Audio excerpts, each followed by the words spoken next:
live off a big old win. It's gonna be fun. So,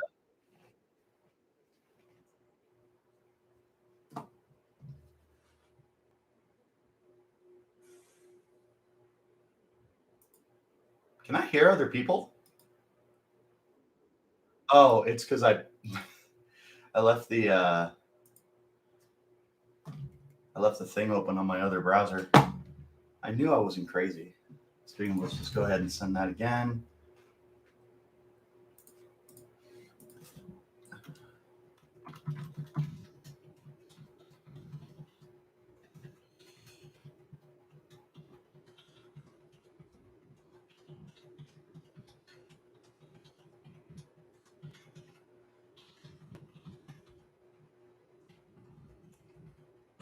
Right.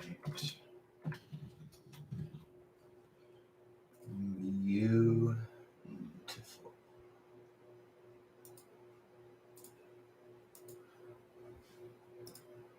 Cool. Cool. Super duper. What's going on, my friend? Good to see you as always. All right. Here's what I gotta do. I gotta record my little what's it called? The Locked On Now thing. So that'll take me like 2 minutes to do, and then we'll have some fun. But here you go. You get a little behind the scenes. All right. Pull up that box score. Man, what a friggin' game. I'll tell you what, the first drive when they went down the field, you just kind of sat there and you were like, this game kind of has a different feel to it. You just felt there was something different about these Sun Devils compared to what we've seen before, what we've been seeing all year. There was something about this team where you were just kind of looking and you were like, you have my attention. What do we got going on? And it ends up looking pretty good. So, going into the week, I was trying not to be the most pessimistic person in the world. I feel like I fall into that trap a little more often than I wish I did, but it happens and just kind of is what it is. But here's the thing: is Arizona State was actually they were on a 7-game. Now it's an 8-game win streak in Tempe against the Huskies. They have not lost a home game to Washington since 2001. So it's now been 21 years. This win streak can officially drink alcohol in the United States. It's been that long. I mean, that's just bonkers to me. It's almost surreal. Sean, good to see you. Aguano has them believing, and I wouldn't be mad if ASU kept him. That's a thing that I'm going to be talking about tomorrow night for Monday's pod.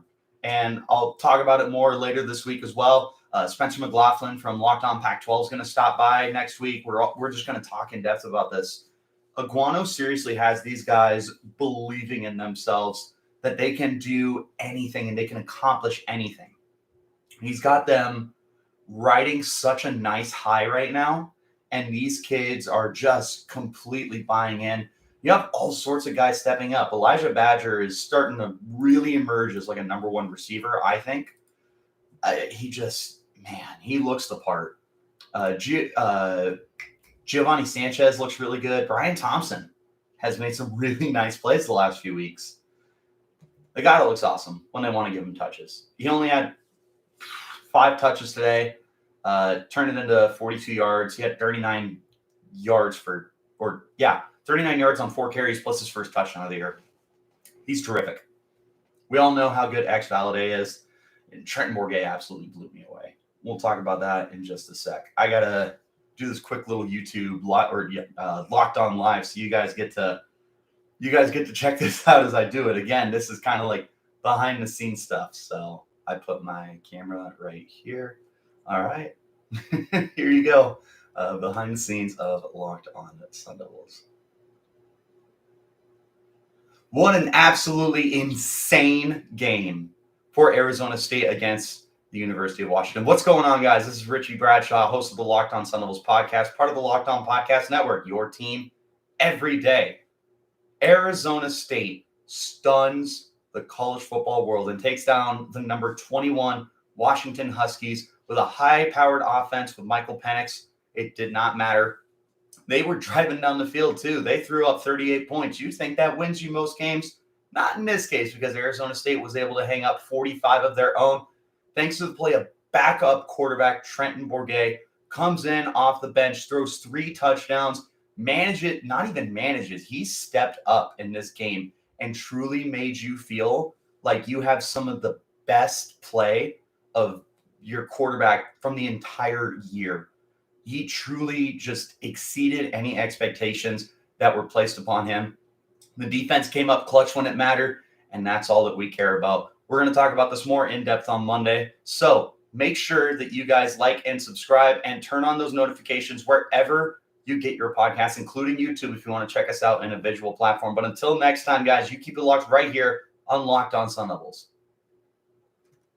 I'm not going to lie. I've actually never gotten that on the first take before. That wasn't bad. That was not bad. All right. Now let's get into it. I got to send that over to my bosses real quick. But all right. What's going on? Sean, they need to thank you, Amelia. I thought I did pretty good too. They need to fix the dumb penalties. Oh my God. That has been a factor for like as long as I can remember for the team. It's plagued past teams for years and it's still an issue. It is, dude. Like you go back to Dennis Erickson well over 10 years ago, that was still an issue. It's still an issue now, or it was an issue with Todd Graham too. Just the dumb penalties. And then you still have the issues with Herm. And it's like, how are you having these problems with Herm Edwards? Like you would think that this would be figured out by now, but it wasn't. It's not. They're still struggling to not just commit all these stupid penalties that just shoot them in the foot. I mean, I just think back to week 1 against NAU, and we lost 2 pick sixes because of those penalties. They do the same thing this week. Like it's gotten to a point where it's like a big play happens and you're seriously like looking for a flag because you're like, this isn't going to stand. There's no way it stands. Either way, happy they got the win today. Now can they win a few more? That's what I am so excited about. So I talked a little on the podcast this week about how the way they played against USC was starting to build up my confidence in this team that they should be able to squeak out a couple more wins. And by a couple, I literally mean a couple, and that was Colorado, and that was going to be U of A. They take down Washington this week. Number 21 Washington.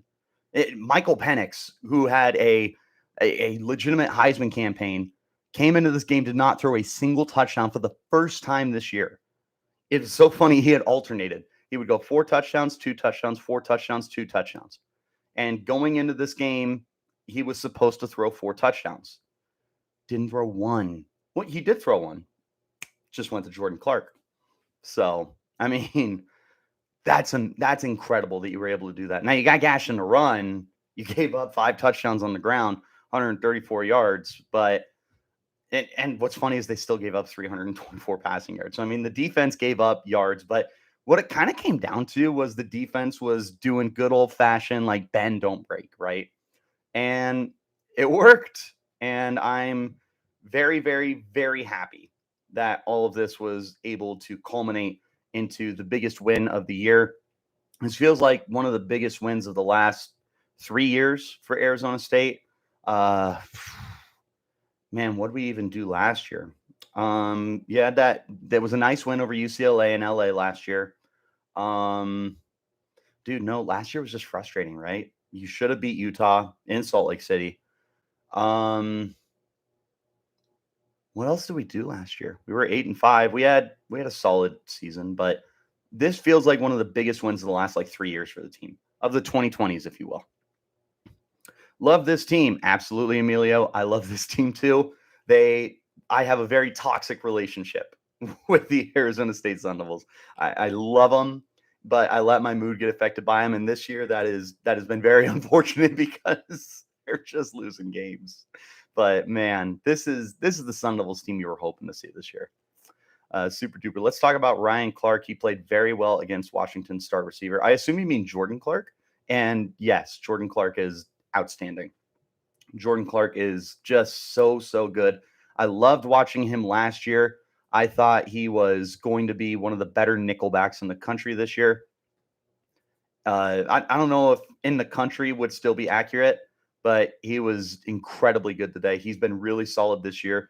That pick six, that was so clutch because you're not picking off Michael Penix. He literally had one interception coming into this year. It was last week against UCLA, funny enough. But he makes a heck of a play. That ball, we were talking to Jordan in the media room, and we asked him, we were like, dude, how long was that ball hanging up there? And he just laughed. He was like, dude, it was up there for like an hour. It was like 30 seconds. We're just laughing. We're like, dude, it felt that way. Like that ball was just, it almost felt like time kind of stopped. Even in the media room, we're all just kind of sitting there, eyes wide, like, no way. And then Clark pulls it in, House hits it. Oh, it was so much fun. Isaiah Johnson. First of all, shout out to Isaiah. He came into the press conference with a shirt on this time. The last time he came in was the Utah game. Came in with Corey Bedley. Didn't have a shirt on. And he was like, should I put a shirt on? And Corey was like, yeah. He ran out and Corey's just laughing. He's like, he'll learn. He's young. So he came in with a shirt on. He's praising Jordan and everything. He's like, yeah, no. The moment that ball was in the air and the moment Jordan caught it, I knew he was taking that bad boy to the house. That's exactly what happened. Mr. X Factor, can we just keep giving him the ball? I don't see why not. Xavier Valladay is the man. He has had a rough last like 2 weeks, obviously, because ASU's just been playing bad. I mean, the last 2 games, he had 94 rushing yards on 21 carries, still had 2 scores, one on the ground, one through the air. But he comes back into this game, gets right back into his habit of 100 yards and a touchdown, 4.8 a pop, caught 4 more passes and another receiving touchdown. So he's got 8 touchdowns on the year. Yeah, he's got 8 touchdowns on the year through 6 games. He's a stud. I don't think he's going to have that Doak Walker award kind of dangling in the balance anymore because the rushing numbers just aren't amazing. However, he's still been damn good. I mean, he pretty much has filled the shoes of what Rachaad White was as a runner, at least. You know, as a pass catcher, you're not replacing Rachaad. That guy was just absolutely insane. But man, X has been really good. And I love the X Factor. That's such a great little nickname for him. 11-5, mark the calendar. ASU versus UCLA. Going to be a good game if they can keep this up. It's going to be a very good game. In fact, I think that's in Pasadena, isn't it? Or no, they're coming here. They're coming here. Yeah. They're coming here because we went to LA to play the Trojans. So yeah, they're coming here. I'll be at that game. So it'll be interesting. I don't like that right now. I'll tell you that right now. I really don't like our odds in that game. Dorian Thompson-Robinson is playing out of his mind this year. That dude has been nothing short of elite. He is putting together a Heisman Trophy campaign. I don't think the stats are going to be updated for him yet, but he came into the game with 11 touchdowns and 1 pick. He left the day with 4 more touchdown passes, only 8 yards on the ground, but he had another touchdown. So he's going to be just north of 1,500, just north of 1,500 passing yards, 15 touchdowns, 1 pick, and then 4 more touchdowns on the ground. He's been unbelievable. DTR is insane. I was talking to one of my buddies about him probably last week when they were playing Washington. And he was like, I just don't think DTR is it. And I'm like, he's gotten better every year. I don't know about that. And he was like, I don't think he's NFL. I don't know, man. Like, it's so hard to justify guys NFL, right? But I would tell you Dorian Thompson-Robinson was better, like definitively better than what Tyler Huntley was. Huntley is in the NFL, definitively. He's one of the best backups in football. If Baltimore doesn't re-sign him, he is going to go to a team and he's going to compete for a starting position. I think DTR is better than him. I think that DTR is like the real deal. The season he's putting together is insane. It helps that his team is 6-0. It helps that his team is going to end up. What were they this week? They were like number 17 or something like that, right? How do I take a look?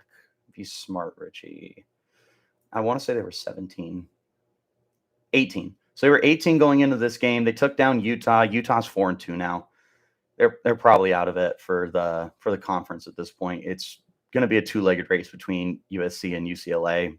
Love it, right? LA area just getting everything they want. But no, they should jump up pretty high. I wouldn't be opposed to top 10, but I also don't know how the rest of the top 25 shook out this week. I know that Bama and A&M were in a dogfight, but unless A&M like beats them by 40, Bama's not dropping out of the top 10, let alone the top 5. So I'd have to see how the rest of the top 25 played, but UCLA is going to move up easily within the top 15. If I were the AP voters, they had a good win over Utah, man. I'd consider putting them at number 11. I really would. They're a good team. Let's see. I get you, man. Keep up the great work. Enjoy watching your videos every day. Emilio, I appreciate you for watching my videos every day. You guys are the reason I have this platform. Like, it's incredible to be able to come on here and talk about this team I love. And for whatever reason, you guys value my opinion. So, I mean, that's pretty cool too, that you guys don't think I'm an idiot. Well, even if you do, I mean, you're still here, you're still talking, you're still hanging out. So I appreciate you guys.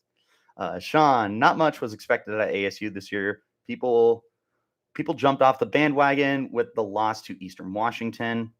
Can ASU actually get the 6 wins and bowl eligibility? That's going to be tough. So I will pull up the schedule right now, but I believe so. I was really in on beating Colorado. At this point, I'd tell you that's basically a guarantee unless you just fall apart. Colorado's very good chance to go winless this year. I still like us against U of A, man. Like, U of A is a better football team than they were supposed to be. We're on a 5-game win streak. We're out to prove something this year. I don't think we go down there and lose that game. I like us in Palo Alto all of a sudden against Stanford. Stanford's not a great team, but now I feel a lot more positive than I did, this past week. So that's 3 more wins right there. That gets you to 5 wins. From there, you just need to find an upset somewhere in here, but it's going to be hard because UCLA is coming to town. But again, they could be ranked in the top 10 by the time we see them. That's 3 weeks from now. Going to Pullman to take on Wazoo, that'll be tough. That doesn't feel unwinnable now, especially because Wazoo fell apart against Oregon. And sure, Oregon is a way better team, right? There's a reason they're ranked in the top 20, maybe in the top 15 in the nation. But Wazoo is beatable in Pullman. Oregon State comes to ASU. I don't know, man. Oregon State is a good football team, but Chase Nolan, their quarterback, has been a little vulnerable this year. He's turning the ball over a little bit more than Oregon State would probably like. But I mean, OSU is still a good team. So they're 3-2 on the year. They're playing Stanford tonight. That'll be interesting. So I'll keep an eye on that one. And then U of A. So I'll tell you what. I'll be really optimistic here. I will give you my absolute most optimism.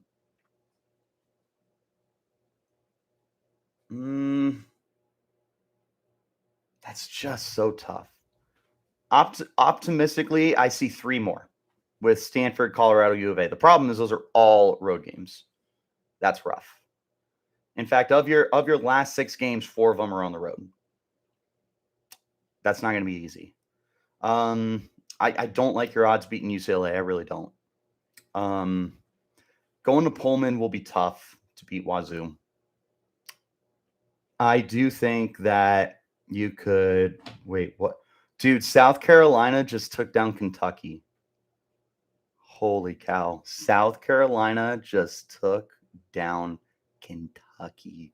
What did the Arizona legend Spencer Rattler do to take down Kentucky? Oh man, let's see. Let's get that box score. Where are you? Really, where? There we go. 24-14. Spencer Rattler played like garbage, of course. What else were we expecting? 14 of 19, 177 yards, touchdown and a pick. So, I mean, like somewhere in the eights, maybe in the low nines for yards per attempt. Touchdown and a pick isn't terrible. I love how Bleacher Report doesn't give you like an actual pass rating. They just give you like a little emoji. So like Spencer Rattler's pass rating in this game, okay. Holy cow, their running back went off. M. Lloyd, it doesn't give me a first name. 110 yards, a flat 5 yards of carry and a touchdown. Their receivers played well. What happened to Kentucky? Sharon. What happened to Will Levis? Was he not playing? What happened to my boy Will Levis? Because if he wasn't playing, yeah, he didn't play. Well, I mean, that's going to help you out when you don't have to play against Will Levis to win a game. But still, they went to Kentucky to win this game. That's a very difficult place to play the last few years. So, yeah, good win for them. Very good win for them. But anyways, so back to what we were talking about. Absolute most optimism, I can give you 4 wins, which would get you to 6-6, which is bowl eligibility. That would be so massive for your program. If you found a way to get to 6-6, that would be insane. That means you would be going, 5-4 with Iguano, right? Because you're 1-3. Yeah, you would have a winning record with Sean Iguano. And that would also mean that you have 6 games left. If you won 4 of them, you're going 4-2 in that stretch to get yourself to bowl eligibility when the whole nation has written you off, and rightfully so. This has definitely been a very down year for the program. But man, yeah, most optimism I'll give you guys: Stanford, Colorado, Oregon State, and U of A. I will give you those games. Most optimism possible for me. UCLA, I just don't like your chances. They're going to be pissed from last year. DTR is insane. Going to Pullman, if it was at home, I would feel a little more confident. But Pullman is just such a tough place to play against Wazoo. Super duper. This is talking about DTR. If he falls in the draft, that will be a crime. Instant starter. I don't know about instant starter, but he is dang good. He is very, very, very good at what he does. My mangy mutt's just hanging out. No, he's really good. He's clutch. I love the intensity he plays with. Like last week against Washington, when they ended up pulling off that win, you saw him like running up and down the field and telling Washington players, stay the F off the field, get the F off the field, all that good stuff. Like you love that passion out of your quarterback. I want to see that guy. Don't get me wrong. I don't want the dude who's like screaming expletives and like getting in people's faces, talking trash to the point where he's getting penalized and suspended and whatnot. But yeah, I want to see my guy have some energy. I want to see him yelling. I want to see him like totally enthused with the game. That's one of the problems I have with it's funny, I just saw him mention this. One of the problems I have with Kyler Murray is like I want to see you hype up your fan base. And admittedly, he is getting better. Kyler Murray is getting a lot more animated this year compared to years past. My dad loved to call him Pouty Dwarf. He was the 8th dwarf from Snow White, and he was Pouty Dwarf because when something would go bad, he would just sit there and head down and mope and stuff like that. Or it was Mopey? It was Mopey Dwarf, not Pouty Dwarf. I guess either way they work, but neither here nor there. You got the insight. Yes, I appreciate you guys. You're the best. Sean did not participate talking about Will Levis. Definitely right. Spencer Rattler is a new Baker Mayfield. That feels like a compliment to Spencer Rattler, man. He is not good. He is so bad, man. I don't understand how you can be so bad at your job the way that he is. And he just is. I don't get it. But here he does it every single week. All he does is turn the ball over. And he's a gambler, right? Like, he's fun. He moves the ball. He moves the ball to the defense, no problem. That's for sure. I am just not a fan of anything that Spencer Rattler's about. That's a guy who, whatever, for lack of a better term, is a douchebag. So, I do not care for him. I don't think he is someone that I want to build my team around. Let me think. No, I don't want to make a folder. I'm uploading my thing while I'm talking. Okay, let's see. I don't know what I'm doing. Upload. There you go. That makes more sense. Files, photo. There we go. Be smarter than the phone, Richie. I am not very smart. Netflix ruined him. Talking about who? Netflix ruined Rattler or Baker? Whoever it is, I agree. Rattler, yeah. What was he on Netflix for? I know this wasn't on Netflix. At least I don't think it was on Netflix, but there was that viral clip of his that was going around where he it's like high school ball, right? It's like training camp, and he's like throwing these terrible passes, and he's just screaming at his receivers, like, it's your fault. I throw a perfect ball, and you're such a worthless this, that, and the other. And it's like, dude, come on, like, have a little humility. 5-star kid, goes to Oklahoma. He sat for a year, right? Was he there when Jalen Hurts was there? Yes, he was. So he sat a year behind Hurts, comes in, and he's not that great. Then he transfers to South Carolina, and still not that great. QB1 is the show, I believe. Okay, interesting. So yeah, no, he's not not the best guy in the world. Is this mine? I need to double check. So I got to rename it. Yes, that is me. Yes, it's me. I'm enjoying my window. If anyone understands that reference, I love you to pieces. But I also understand that that's a very obscure reference. How do I change the name on this? I don't like that. I'm just going to tell him it's there. All right. Who's my guy? I can't remember. I think it's Adam. Sorry, thinking out loud, guys. Yeah, it's Adam. All right. Locked on now for Sun Devils is ready. Adam, can you please do the thing? There we go. All right. Should have that soon, and then we'll be able to post that. I didn't get one last week. The defense came up clutch with the sack in the end. So happy with the performance. You know what the best part was? That was my guy, Trevez Moore. Friend of the podcast, Trevez Moore. Dude, that was a clutch sack. And BJ Green got in on that too, who led the team in sacks a year ago. That was both of them getting on the board for the first time. So they both have a, accredited half sack this year, but that was only like our fourth sack this year, I'm pretty sure, man. We have not been great this year at all. I'm double checking that right now. I'm pretty sure that was only our fourth sack this season. Yeah, because let me think. So Stephon Anthony had one. Merlin Robertson had one. Corey Bethley had one last week. Yeah, and then we had this one today from BJ Green and Trevez Moore. So 4 sacks. That's got to get fixed, dude. I'm not saying you need Terrell Suggs back out there. Although, for what it's worth, he was on the field today getting put in Arizona State Hall of Fame. I'm not saying you need him back on the field, but I certainly wouldn't complain. You need something to anything, though. Where's my hair sticking up? Just pretend you don't notice it, because I notice it, but I don't want you guys to notice it.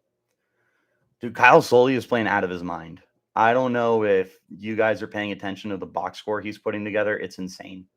This is his 5th consecutive week with double-digit tackles. He put up 12 again today. That puts him to 73 on the year. He's got 2 interceptions, doesn't have any sacks or fumbles or anything like that. So while the box score isn't like as enthusiastic and like turnovers and stuff like that, dude still flies around the field and he hits. He can pop guys. He can really like lay the wood when he wants to. I am incredibly impressed because I was not a Kyle Soley fan last year. If you guys listened to the podcast when it first came out a little over a year ago, I was not a Kyle Soley guy. He frustrated the the absolute heck out of me. And now he's one of my favorite Sun Devils. He's just so smart. He's intuitive. He's everywhere the ball is, and he's just super duper smart. Like I said, he's probably building himself a little bit of like an NFL career in terms of like a tryout kind of thing. I still don't know if this is a draft guy, but I mean he's got the intangibles too. He's freaking 6'4", 235. He's built like a classic linebacker that you'd find in like the 80s, 90s. I think he's very deceptively fast. And I know that's a stereotype, right? Because he's a white player. He's deceptively fast. He's a coach on the field. All those good little things. But he truly is. Like, for someone as big as he is, it doesn't feel like he should be able to move as fast as he does. Let's see. Sean, with Jones going down, Bourguet really stepped up. And this dude has been a backup for 3 years. Honestly, I had never heard of him. He had thrown 12 career pass attempts prior to this year. So he redshirted in 2019. 2020, he threw 2 passes. Last year, he threw 10. They were all against Washington State. I was at that game. I actually ended up leaving when Bourguet took the field. It was so ugly. Jayden Daniels carved us up in that game, and Jayden Daniels played like dog water, which, by the way, he did that again for LSU today against Tennessee. So, good old-fashioned Jayden Daniels.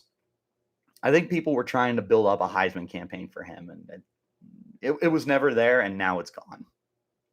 Not there at all. Jayden Daniels giveth, and Jayden Daniels taketh. Anyways, but he came out last year. He actually threw the only touchdown pass Andre Johnson caught a year ago.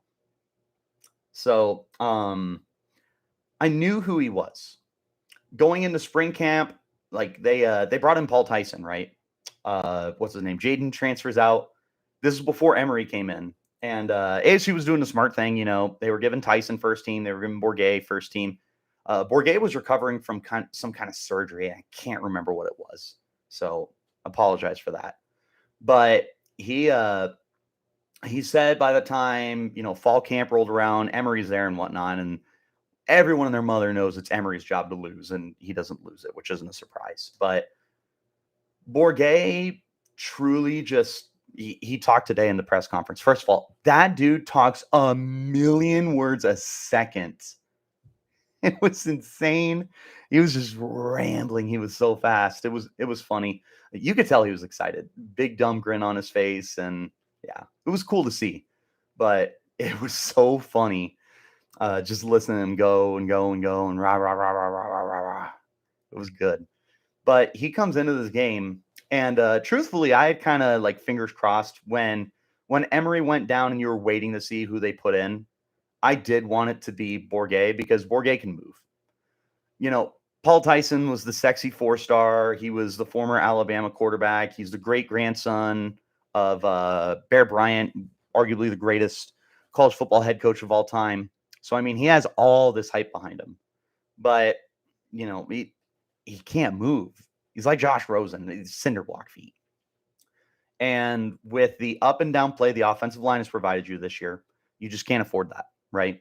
It's not like Washington, where Michael Penix has literally been sacked twice this year. And it's come in the last 2 weeks, and ASU got one of them today. He's literally been sacked twice this year. Penix does not move a lot. He can move. I mean, we saw a little bit today, right? But that's a guy who likes to stay in the pocket and just carve you up.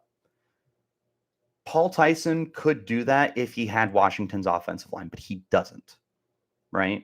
He has ASU's offensive line with Ladarius Henderson and Ben Scott and, just like a patchwork team who played solid today. It doesn't help Ladarius Henderson went down, but I was definitely hoping that it was going to be Bourguet to step in this game.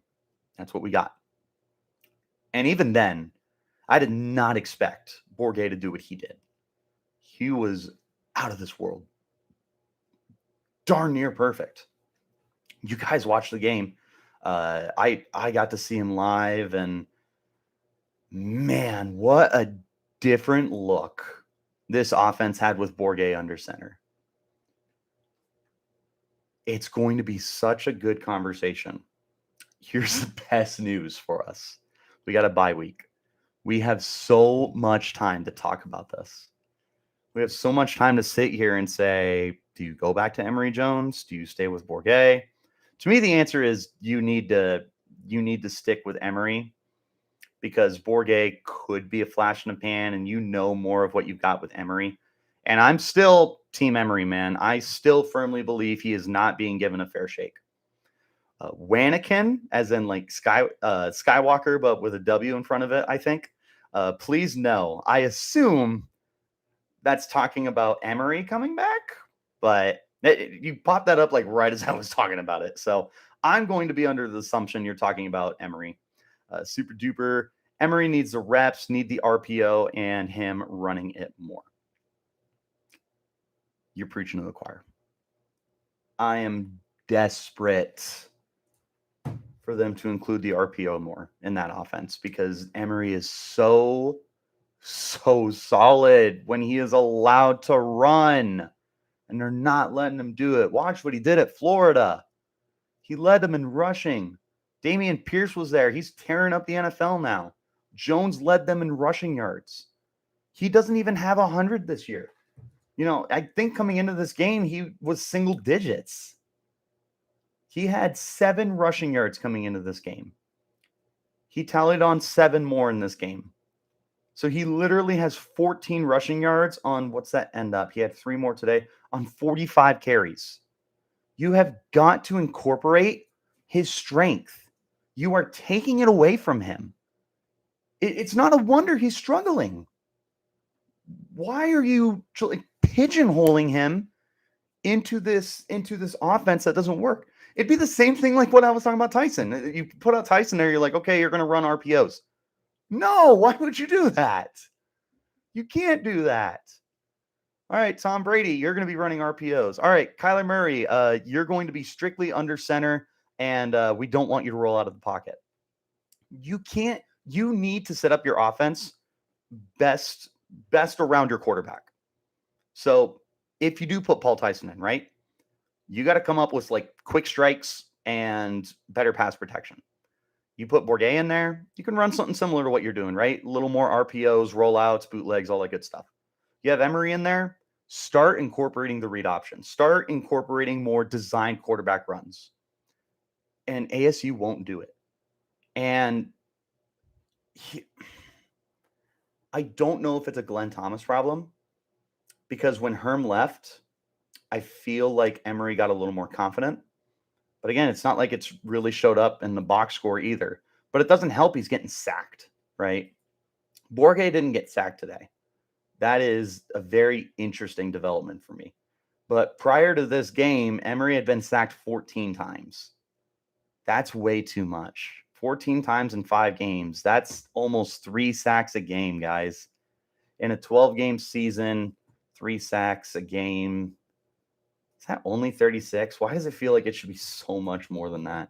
That's only 36, which is the best number in the whole world, by the way. But it's not going to work.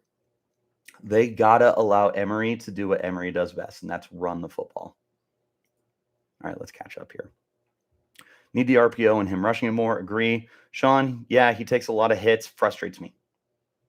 Agreed. And I wonder if it's his fault that he's taking the hits or if it's the play calling. So what I don't want to do is sit here and constantly berate the offensive line. I already do that. I am already negative Nancy about this offensive line. Okay, I don't want to continue to do that. That's not fun for me. That's not fun for anyone. I want to figure out what it is. Is it the play calling? Is it the offensive line? Is it Emory? Is it everything? I don't know. But I do believe that if you allowed Emory a little more creativity with what he wants to do as a player, this is a different story. This is a very different player. If you allow him that opportunity, let him do what he does. Super duper, you're right. He does have getaway speed. He can move. Do yourself a favor. If you've never watched Emory at Florida, watch Emory at Florida. Some of you guys probably remember coming into this year, I said Emory Jones is a more confident Jayden Daniels. Firmly stand by that. And here's the funny thing. They are so comparable this year at Arizona State. Like what Emory's doing this year compared to what Jayden was doing last year. It's so similar. It's like insane how similar it is. And at that point, now you're kind of feeling like maybe it's the offense. I don't think it's an Emory thing. Way more confident. Yes, he is definitively more confident. Daniels does play scared. That's how he played today, man. If you watch that game of him playing against Tennessee, he was mortified. 32. I pulled up his numbers just to look. 32 of 45 for 300 yards. I mean, that's solid. That's a really good day. 1 touchdown, 1 pick. Guess what? He was sacked 5 times. 5. He has now been sacked 20 times on the year. I got news for you. Not all those sacks are on the offensive line. Anyone who's watched Jayden Daniels knows he gets too cute sometimes. He takes a clean pocket and says, sayonara. I am doing it myself. And it's like, come on, dude. You can't do this by yourself. Decent rushing yards on the year. So he's going to topple, what's that put him at? 359 yards and 3 touchdowns. Interesting. Today was his first interception of the year. Good for him. But he also had not thrown a touchdown in 3 games until today. That's Jayden, man. You know, I don't want to hate Jayden, but I am absolutely salty about it. If for no other reason than just the way his mom wanted to talk about the program. I'll tell you what, when I made that podcast, I really held myself back when I was talking about that. It took so much of me to stay professional with it. And I mean, like, I still got to stay professional now because, I mean, my bosses don't want to hear me swearing and stuff like that. But, you know, neither here nor there. Like, it was so frustrating the way that everything went down. You know, he puts out that video, right, of him in November, December, and he was like, I'm coming back for my senior year. And like, we're excited because it's like, look, you were down this year, but I mean, you're still the best we've had in quite a while. But then he goes and spurns us, transfers out of the blue. His mom decides to talk all that ish on what are those Twitter nows or something like that. I don't remember, but his mom goes on and just talks so much crap about how we didn't set up Jayden for success or anything. Now I look at him in LSU and it's like, stat line's fine. The team is good. Team is 4-2. Your son is okay. Let's not try and make it seem like Jayden is some savior of a franchise the way we thought he could have been. If the run game can keep it up, I like them against anyone. Yeah, dude, Valladay is so good. He has turned himself into an NFL prospect. That guy is going to get drafted. Now, I'm not saying he's 3rd round like Rachaad White. I'm also not saying he's 7th round like Eno Benjamin. But with those two getting drafted and playing in the NFL and watching the way Valladay plays, I don't see a reason he can't get drafted. In a worst case scenario, he's brought in as a primary free agent. So yeah, no, he's going to be good, and he continues to be good. And I still firmly believe that if Ngata was the lead back, we would be just as fine. I am still a Daniel Ngata fan. I pray he doesn't transfer this offseason because I fully expect Valladay to declare with how good he's been. And if Ngata doesn't declare, he finally gets to be the guy. And if they don't let him be the guy, I'll riot 100%. I am so pro Daniel Ngata. I don't hate Jayden. I was sad to see him go, but I need Jones to put up the numbers to make me feel better. He's not an NFL quarterback. Might get an invite somewhere, though. Yeah, so like I said, like I don't want to hate Jayden. I truly, like, the best way to describe it, I am that jealous, envious ex-girlfriend where it's just like, I pray for your downfall, but I don't hate you. But when you don't succeed, I'm not necessarily upset about it. Right, wrong, or indifferent. But yeah, you definitely want to see Emory start to step up and take his game to another level. I don't know if it's an Emory thing. I don't know if it's a play calling thing. Something's got to give. Hopefully we find out, because I think you do need to bring him back. I hated Daniels because he gave us false hope as a starter and played worse. but maybe that's 50-50 with his play style and the coaching as we see. The way he played as a freshman, dude, 17 touchdowns against 2 picks. He looked so good. Comes in for that 4 games in 2020, right? 5 touchdowns against 1 pick. So his first 2 years, he's got 22 touchdown passes against 3 interceptions. You're sitting there and you're like, this kid could really take a big step forward. And I truly hate to just continue bringing up the NFL because it's such a low possibility. Jayden Daniels had NFL hype going into last year, like first round hype. I remember a lot of people saying, like, if Jayden takes that step forward, we're anticipating, he's got the intangibles. He's big, he's fast, he's confident, he's got a good arm. Like all the tools are there. He's just got to put it together. And he didn't. He fell completely flat. 10 touchdowns, 10 picks. ASU stutters to an 8-5 record. Not great. As a frosh, he was a stud, got worse every year. Jayden was very good as a freshman. I thought he was still pretty good as a sophomore. I don't think he was terrible as a sophomore. I would agree with you, he peaked as a freshman, though. He just never really took the next step that we were hoping he would take. And that just continues to be the case with him at LSU.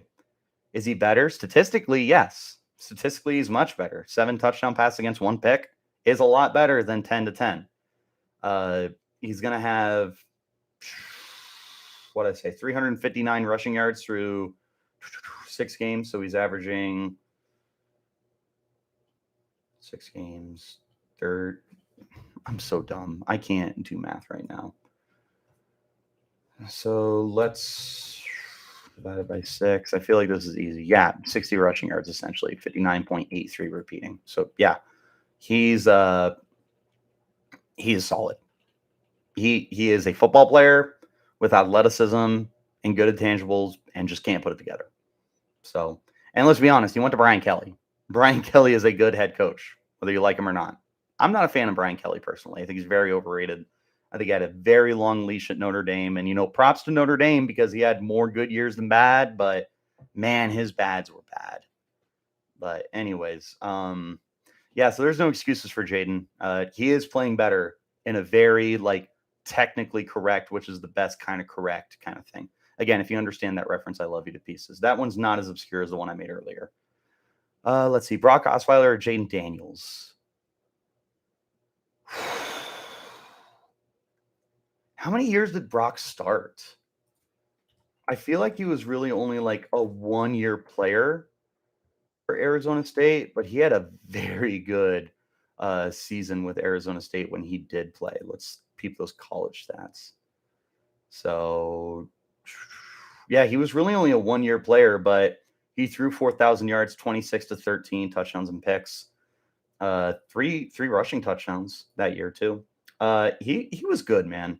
Massive guy, obviously. If you take that 1 year from Brock, I mean, he's pretty much got the same numbers that Jayden had in 3 years, right? Jayden would have had 32 touchdowns against 13 interceptions. Same amount of interceptions, a few more touchdowns. The completion percentage was probably right about the same. Brock threw 4,000 yards. I wonder if it'll give me just Jayden stats. Let's take a look. Like at ASU. Yes, perfect. Beautiful. So Jayden had 6,000 passing yards, but again, that's with 3 years playing experience. Yeah, it's probably Brock. For Brock to be able to do so similar to what Jayden did, but in 1 year compared to 3 years. 3 years. He had 4 games in 2020 for Jayden's defense, but no, Brock played significantly better. Yeah. Interesting. So there you go. Brock Osweiler better. Taylor Kelly's still one of my faves, but if I pick one, I take Daniels over Brock. I don't think I can wrong you for that because Daniels is just so much more dynamic than Brock was. Brock was the absolute just epitome of a woolly mammoth. Dude's 6'8", however many pounds. You wanted him to be Big Ben. you definitely wanted him to be Big Ben. He wasn't, but no one is. No one is Big Ben. And he was a little more nimble than you would think for someone as big as he is. But I mean, obviously, Jayden's intense as a runner. He's electric. He truly is. I mean, like, does it frustrate you? Yes, because it's like sometimes you just want him to stay in the pocket. But when he breaks into the open field, it feels like anything can happen. You're just kind of sitting there, you're like, okay, you got to make one guy miss, and then you got the speed, you got that runaway speed to get it into the end zone. So it just kind of depends what you want. Do you want a more confident passer, or do you want the better athlete who has more upside? I think you could kind of come down either way. But Taylor's the GOAT. I love Taylor Kelly. He has a direct line to my heart. Taylor Kelly is the best. When I did my series, I placed him third all time for Arizona State quarterbacks when I was going through like greatest at different eras and stuff like that. And my all time, I said it was Danny White, it was Jake Plummer, and then it was Taylor Kelly. This was very unpopular because a lot of people would go with like Mark Malone. Who was the quarterback in like the beginning of the Frank Kush era? I gotta look it up. Let's go Sun Devils 1970. We'll start at 75, but I'm pretty sure he was like 73 or something like that. Dennis Sproul, that's who I'm thinking of. So funny enough, I pulled him on 75. So Dennis Sproul was also a very good quarterback for Arizona State. So he's up there too. I'm pretty sure he was in my top 5, but it's another unpopular opinion because Sproul was, just winning the Fiesta Bowl every year. Let's not forget about legend Mike Bercovici, White, Plummer, Kelly. Yeah, that was my order too, Sean, is White, Plummer, Kelly. And then super duper. Yeah, you can't forget about Burko. I literally, oh man, you guys can't see it. But so in between where the poster of 70 to 7 is and my diploma, a little higher up is like this little mural of the Jail Mary. And it's one of my favorite things in the world. I'll take it down just for you guys to show you. It's amazing.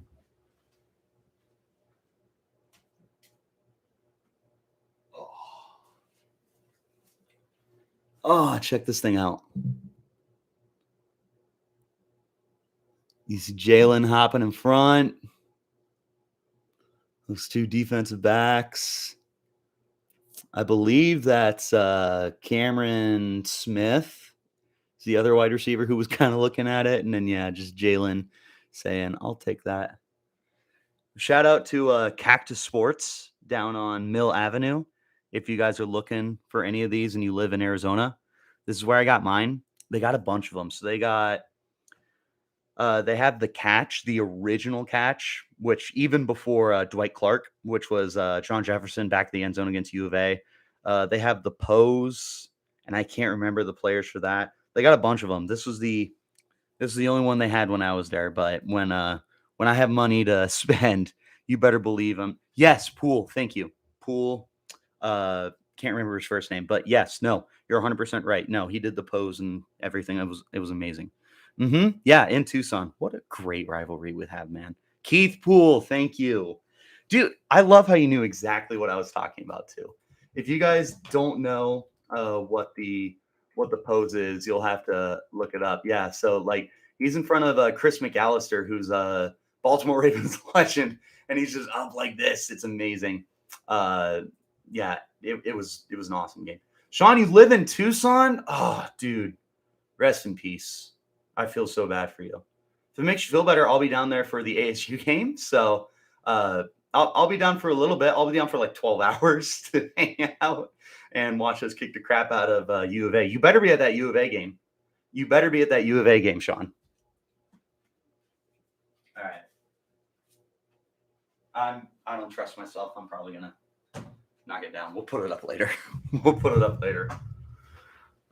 Yeah, no, seriously, if you guys are looking for like good ASU memorabilia, you definitely got to go to Cactus Sports.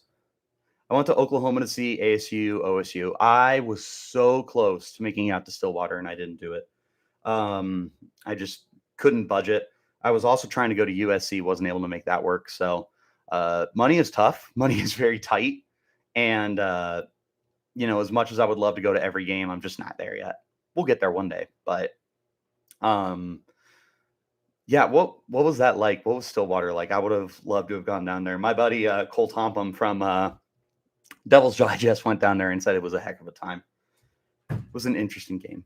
So they have Sun Devil extravaganzas. I'm waiting on the approval on Facebook. Interesting. Interesting. What are we going to do with this team, man? They're just going to continue to play with our hearts. People were super receptive and welcoming. I've not heard bad things about Oklahoma. So it's funny. I was dating this girl on and off forever. And at one point we were doing long distance, and it didn't work out. Props to the people who do make it work out. It was just a terrible time. But one of her friends was a big like Oklahoma Sooners fan. And because of that, and like how mean this friend was and like super manipulative to the relationship that she had no business being in, I grew such a huge hatred for Oklahoma. And I rooted for their downfall every single week. Thankfully, I don't hold a grudge, and I finally got over it, and I can cheer for Oklahoma again. But you make me choose between them and the Cowboys, it's the Cowboys. I am actually a pretty big Oklahoma State Cowboys fan. Man. So don't get me wrong. With ASU, it's ASU versus the world. I give them, read between the lines for everybody else in college football. But I definitely have a lot of teams I can cheer for. So right, wrong, or indifferent, I actually really love cheering for Alabama. I've got a good friend who lives out in that Tuscaloosa area. I'm so glad my phone was charging this whole time. I need a new phone. My little thing doesn't work. It's an iPhone. It's a really old iPhone. I have a button still. That's how old it is. The cords no longer work. I have to literally put it on a cordless charger, and it doesn't work. This thing sucks. Let's see. I wonder what the spread is going to be for ASU versus UCLA. 17.5 is my guess. I'd say UCLA at 14.5, give them a 2-touchdown spread. Well, what was it today for ASU and Washington? Let's check with our good friends over at Bet Online where the game starts. Let's see. Well, I want to go to betonline.net, not .ag. Betonline.net is better. All right, let's see. Sports. Obviously, I can't bet on it, but please just tell me what the spread is. NCAA. There's no live games. Thank you. I knew that. Can I just see what the odds are? Let's just try and look them up, I guess. ASU, Washington, spread. ASU was plus 14. And the over-under was 57 points, which they crushed both of those. Going against UCLA, you get to be home. It's going to depend because this is 3 weeks out. So it's going to depend what you do against Stanford and what UCLA does in their next few games, which I am not sure what their schedule is for the next few games, honestly. Give me 1 sec to hunt it down, though. UCLA football.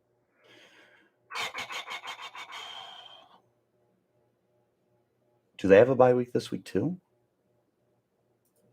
They might have a bye week. They do have a bye week. No, they don't. Am I crazy?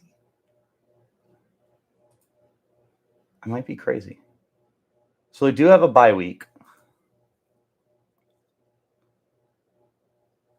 Okay, so when I said 3 weeks, I meant like it's the third game coming up. It's in 4 weeks. So we play them almost at a month. It's November 5th for this game. So they also have a bye week, but then they got number 12, Oregon, in Eugene. They're home versus Stanford, and then they come down to Tempe. That will not be an easy stretch for UCLA, but if they're playing the way they play right now, man, they're going to be just fine. So if let's say, because ASU's next 2 games are what? Stanford, Colorado. Let's say you win both those games, right? That takes you to 4-4, right? Oh my God, you would be at 500 if you won your next 2 games. That's insane. That's insane. But you would be 4-4 and have UCLA come in, and just based on the way the way UCLA is playing, I'll say they're undefeated too. So they come in at 8-0. You're 4-4. I think you probably got to give UCLA pretty close to a 14-point spread. I feel like you could probably get away with like a 10-point spread even. So that'll be an interesting spread to see what ends up happening there. I took ASU in the points. Good for you, Sean. I am a terrible gambler, but I if I had just talked myself into it, I would have thrown $1 down or something. I'm not a big gambler, nor am I a good gambler. Sprinkled the money line as well, even better. The money line I would have done, not the spread. I'll take UCLA against Oregon. That's going to be a good game. Like going to Eugene is not easy, but man, UCLA is playing good. Obviously, you got the Chip Kelly factor for what it's worth. Going back to Oregon, so it's going to be very loud. I hate that Oregon gets so lucky every time. They definitely have some good games. Sometimes it's better to be lucky than good, is what I've been told. Just tweeted at you, Sean. Are you talking about me? You just tweeted at me.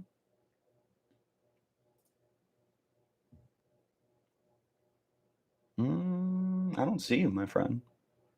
My mommy tweeted at me. They could have been there to storm the field. Bummer, they missed a great time.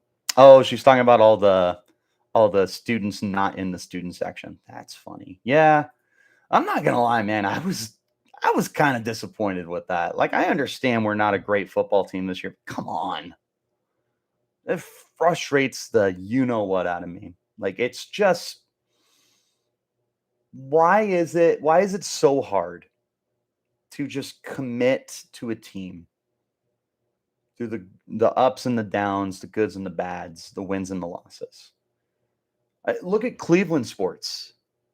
Those Browns fans are die hard. They've literally had back-to-back seasons of one win. They were 1-31 in 2 years with Hugh Jackson. They were still having sold-out stadiums. When Ohio State was kind of down on their luck in between Urban Meyer and the guy before him, they were still putting together stuff. Florida has not been the same since Urban left. They've had some good seasons. They've had some bad seasons. The Swamp still sells out. Why is it so hard for like ASU to maintain any kind of like consistent fan base? I don't get it. And I know I was just talking about pro teams with like Cleveland, but I mean Florida, Ohio State, USC still gets sold out crowds, and I mean USC fans can also be kind of fickle, but I don't get it. The litter box team could have went up 7-0 today against Oregon, but fumbled the ball. LOL, typical sandbox team in Tucson. Are they playing Oregon right now? Yeah, they are. Holy cow. That's a butt kicking. 49-13 Oregon. They have 7 rushing touchdowns.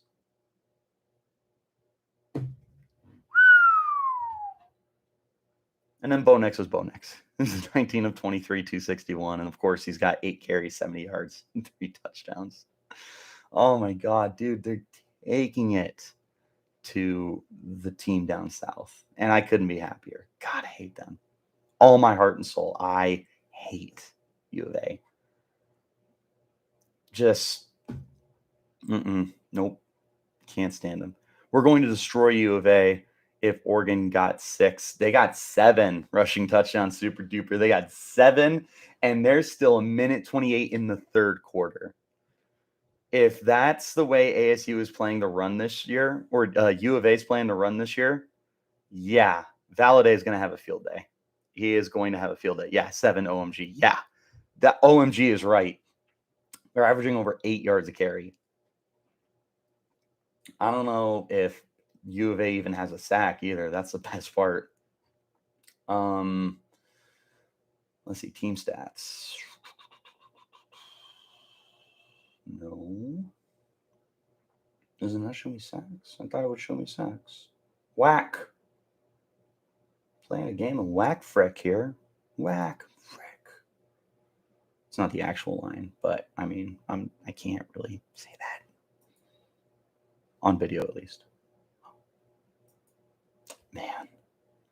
Yeah, I think we can take down U of A. I think we can take down Colorado. I think we can take down Stanford. That gets you to 5 wins. That would be so good for your program to get to 5 wins. Considering everything that you've had to go up against this year, 5 wins would be outstanding. If you got the bowl eligibility, you seriously got to talk about Iguano staying.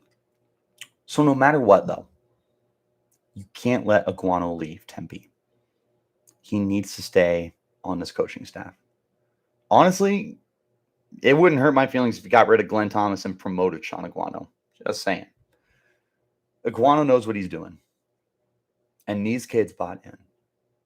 I got to actually ask my first question with the press today. And it's funny. I'm literally like shaking because I'm like so excited and so nervous because I've never like asked a question in a press conference before. I've had interviews.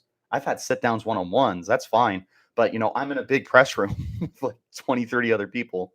And Sean Iguano is 15 feet away from me. And I'm like, oh, it was funny. But I got to ask him, I was like, what's it like having these guys just buy into what you're putting down? And man, he's so humble.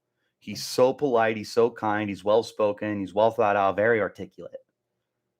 This is a guy that these kids believe in. The Utah loss, Nesta Jade Silvera came into the press room. I think he's come in for every game, by the way.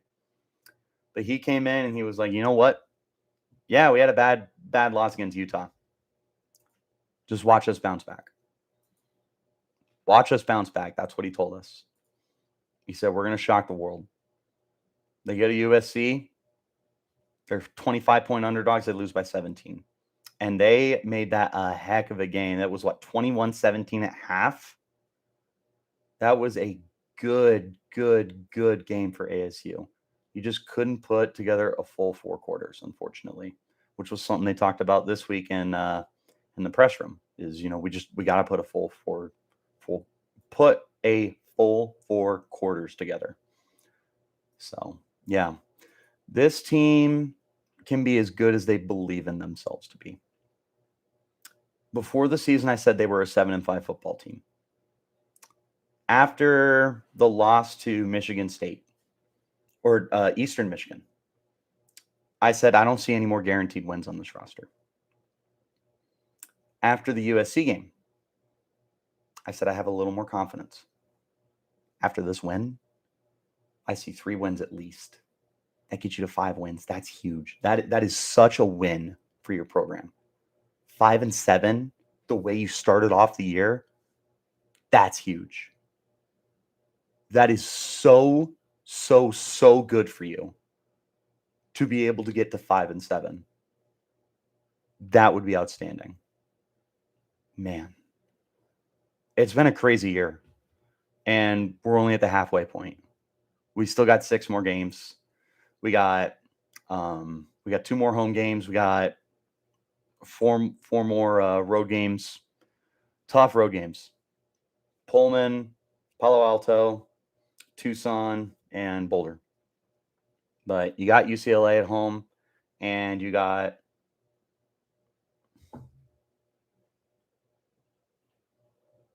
Oregon State, and you got Oregon State at home.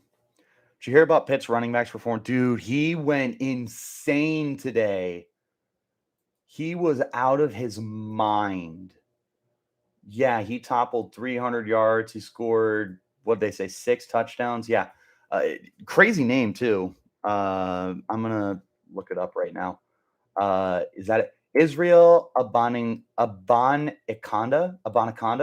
Can I call him Anaconda? That sounds way cooler. Yeah, Israel Abanaconda is that.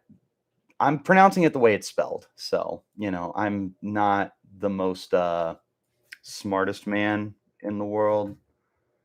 But yeah, dude, he was insane today. Can I just see the full box score for that game? Let's see. I want to see this game against VTech. What are they, 4-2 in a year? Good for them. Israel Abanaconda, 36 carries, 320 yards, 6 touchdowns. That's insane. Stanford's up 7-0 right now in Oregon State. Okay. Dude, Oregon State's a good team. They're not unbeatable, but they're a good team. Stanford, sorry, not sorry. I don't think they're good. And I'm really like, I like Tanner McKee. I don't understand the people that are driving this train of him being like really good. And I am absolutely pointing the finger at Pro Football Focus. Stop putting him in the first round of your mocks. Tanner McKee is not that guy. Having a good start to the day, 5 of 6 for 60. Benjamin Urasek, that guy is insane. 4 catches, 50 yards. Is he eligible? He is. Benjamin Urasek should go to the NFL, dude. That is a good tight end. That is a good tight end. He tore us up last year. He tore up ASU last year. Last year, he put up 42 catches, 653 yards, 3 touchdowns on the season, not against Arizona State. Don't worry. So I'm already starting to think ahead to who my highlighted player is going to be, because the Friday podcast will be back. It's last 2 weeks have been like really hectic. I apologize for missing those. For what it's worth, I will promise you guys there's going to be at least one bonus episode this week because we're on bye week, and I'm actually going to be dedicating an episode to basketball because the season's about a month away. We haven't talked about basketball in a minute, and we got to start talking because I'm excited for DJ Horn to take that next step. Marcus Bagley is going to be back. You got those twins, the Cambridge twins that transferred. The Michigan kid transferred in. Bobby Hurley could be on his last year, depending on how this season ends up shaking out for him. It's going to be a crazy year for ASU basketball. You got to get to the bracket. You just can't not get there at this point. So, but anyways, Friday pods will be back. Definitely wanted to make sure I got a live in this week because again, normally I do Friday lives. Last night I went to downtown Phoenix to like a stand up for Sam Morrill. If you guys know him, he's just hilarious. He's like my favorite comedian right now. So that's where I was last night. I saw Sam Morrill and wasn't feeling good on Thursday, which is normally when I record my Friday episode. But and that's why I didn't have the live last night. But no, I'm sitting there today in the booth and I'm like, I want to do a live tonight. Like I miss those lives. They're so much fun. My guys come in, we sit here, we chat for an hour plus. It's a lot of fun. So with that being said, though, I'm going to go ahead and wrap this one up. So, man, this is always a good time. I love you guys so much. It's just the best to be able to have this platform, to be able to sit down and talk to you guys about football and all that good stuff. Great things up ahead for the podcast. Like I said, Spencer McLaughlin from Locked On Pac-12 will be on this week. We'll talk about the Pac-12. We'll talk about Iguana. We'll talk about Bourget, all that stuff. Long week ahead. Lots of football to talk. Going to start our conversations on basketball, all that good stuff. So definitely stay tuned. Make sure that you're staying up to date with everything. Sean, try Twitter again. Let's try the Twitter machine again.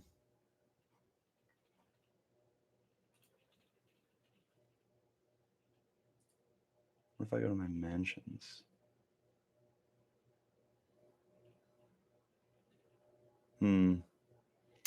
No, I do not see you. Super duper, I see you. I'm gonna hit you with that follow. Um, Sean, what's your handle? And I'll hit you with a follow right now. Oh, you DM me. Gotcha. Gotcha. Gotcha.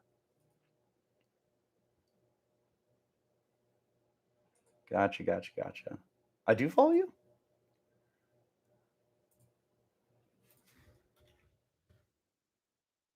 You at?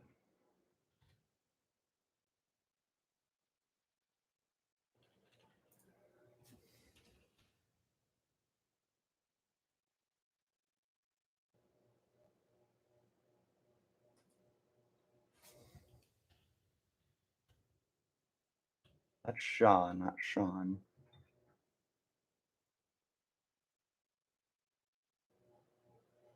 Oh, there we go. I see you, Sean. Yeah, we're gonna hit you with that follow. Yeah, that's my Tucson boy. There we go. Yep. All right. Got you both. I will see you guys next week. Appreciate you guys. So keep it locked.